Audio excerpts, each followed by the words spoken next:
ಶ್ರೀ ಗುರು ಬಸವಲಿಂಗಾಯ ನಮಃ. ಮುಂಬರುವ ಬಸವ ಜಯಂತಿಯ ನಿಮಿತ್ತವಾಗಿ ಇಡೀ ಭಾರತ ಅಷ್ಟೆಲ್ಲ ಜಗತ್ತಿನ ಮಾನವರೆಲ್ಲರಿಗೂ ಈ ಮುಂಜಾನೆಯ ಶರಣು. ಒಂದು ಮಹಾತ್ಮ ಬಸವಣ್ಣನವರ ವಚನ. ಕೃತಯುಗದಲ್ಲಿ ಕೇದಾರವೆಂಬ ಮೂಲಸ್ಥಾನ, ತ್ರೇತಾಯುಗದಲ್ಲಿ ವಾರಣಾಸಿ ಎಂಬ ಮೂಲಸ್ಥಾನ, ದ್ವಾಪರ ಯುಗದಲ್ಲಿ ವಿರೂಪಾಕ್ಷನೆಂಬ ಮೂಲಸ್ಥಾನ, ಈ ಕಲಿಯುಗದಲ್ಲಿ ಪರ್ವತಗಳೆಂಬ ಮೂಲಸ್ಥಾನ. ಈ ನಾನಾ ಸ್ಥಾನಗಳಿಗೆ ಮುಟ್ಟದೆ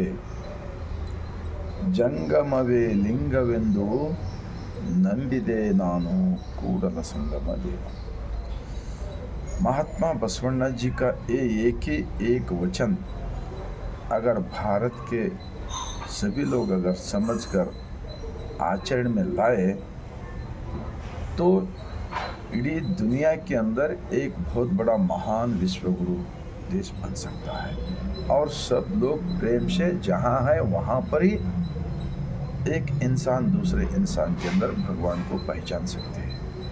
क्योंकि अभी त्रेता युग में केदारनाथ बद्रीनाथ में भगवान है बोलकर इन मनुवादियों ने, इन स्वार्थी लोगों ने लोगों को झूठा प्रचार किया गया, ऐसा मालूम होता है ये वचन पढ़ने के बाद.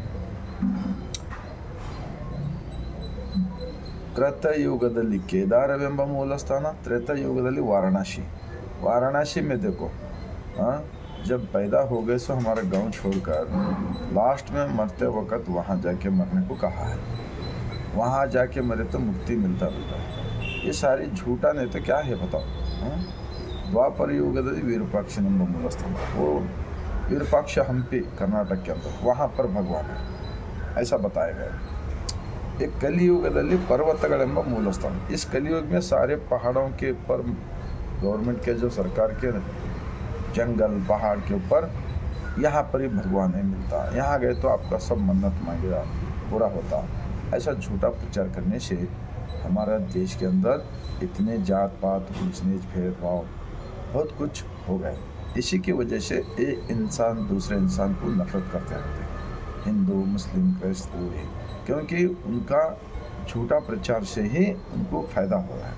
लेकिन दूसरे लोग अज्ञानी बनकर गुलाम बन के रह रहा है. ये होता है इस वचन का भाव.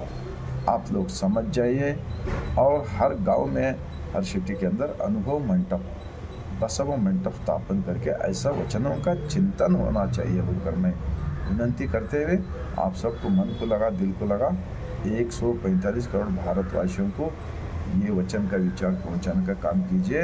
और 23 भाषा में मिलता है ये वचन का किताब. बस लास्ट में मैं और एक बार पूरे मेरे भारतवासियों को सर झुकाकर शरण करता हूँ.